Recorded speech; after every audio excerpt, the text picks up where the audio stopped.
I'm trying to make this as expansive as I can. Most of you just know Orwell from his books 1984 and Animal Farm.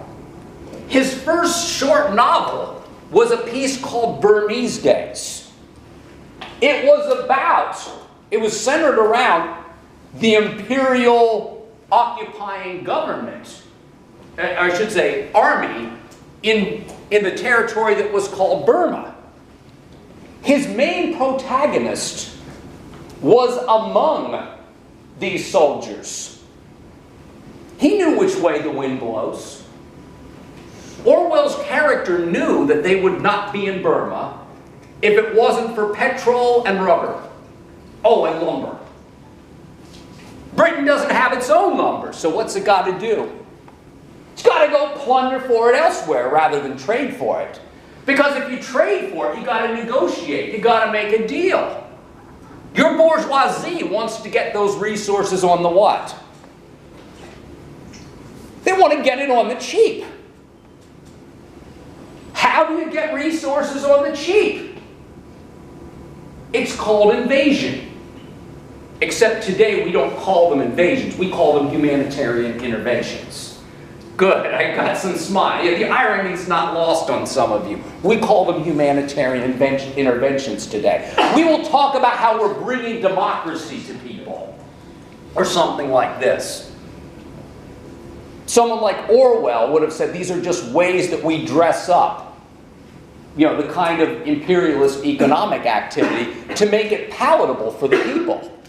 And also to keep up what image? This is me, not Orwell. It's called the myth of American exceptionalism. Remember, we've never harmed anyone. We go all over the world doing good. And this is no knock on members of our Navy. Please don't misrepresent me here. But how many of you remember that slogan from the Navy commercials? A global force, a global force for good. Now, if you keep those ideas in the average Joe Six-Pack's mind, I think most people are basically decent people. And if you think you're getting involved in something that's doing global good, well, sign me up. Sign me up. I think if most people thought they were doing bad things in the world, they would protest it. But if you keep up the image that everything we do is for good, and not for things like plunder or strategic global positioning, you know, you can kind of keep faith in the system. Now, I better move on. Now, folks, as the text put it, Marx could not have predicted the adaptive powers of capitalism. And by the way, in his wonderful book, The Worldly Philosophers, now deceased economist Robert Heilbronner actually talks about this in depth. And by the way, I can thoroughly recommend this book. I want to write it on the board for you. It's by Robert Heilbronner. It's called The Worldly Philosophers. I like to call it an economics book for people who don't like math. I like to call it an economics book for people who don't like math. Because in this book, Heilbronner does a nice systematic job of explaining the ideas of the microeconomists from Adam Smith through John Maynard Keynes. And he does it in a digestible way by talking about the ideas and concepts and not getting out the equations. And I know that's why some of you you people with math anxiety, like, I don't want to take that economic shit. You know, that kind of thing, because you're afraid of all that kind. Well, guess what? You can have a general understanding of this stuff without getting out your slide rule.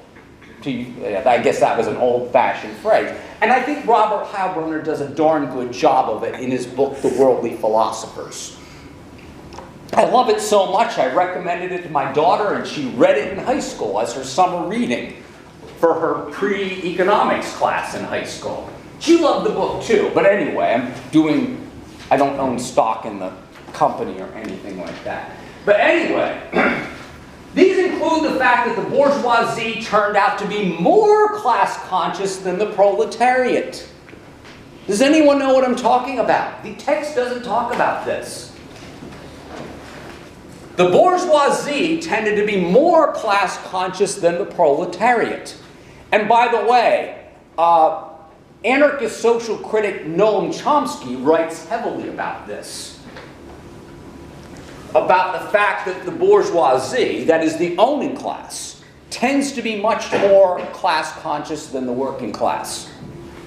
Well, the working class tends not to even identify itself as working class. We have this language of one big middle class. So the working class often doesn't even identify itself as middle class. But the bourgeoisie recognized that they have a collective interest to keep the system what? Worked against the working class. Yeah, to keep the system alive. We can't allow the cash cow to get killed.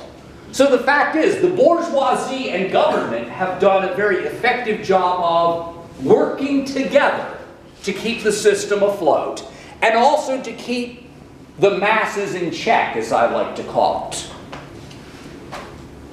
And one of the main technologies I would suggest that really transformed us is the technologies of communication.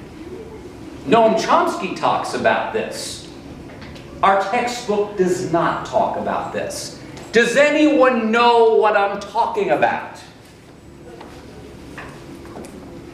Our mass media might be called a weapon of this. Not a weapon of mass destruction, but a weapon of mass... How many of you have heard the phrase weapon of mass distraction?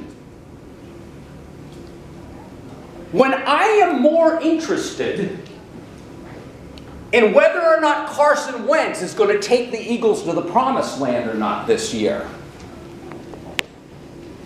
when that is the biggest thing on my mind, the bourgeoisie is pretty damn happy.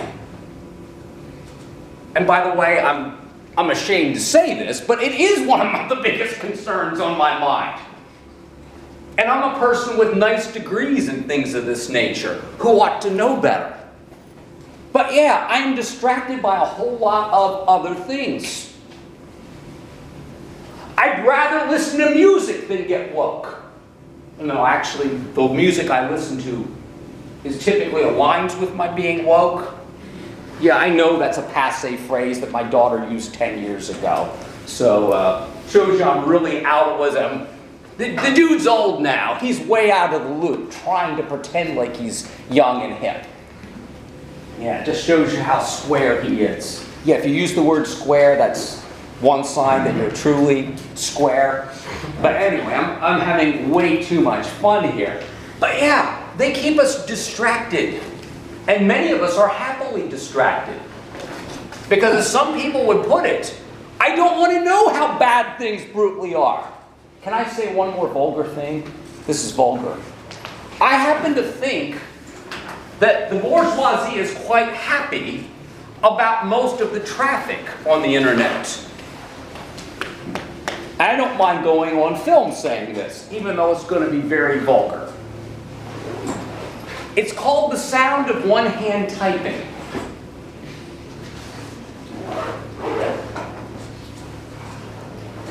A good deal of the traffic on the internet is porn. I happen to think the bourgeoisie is happy about that.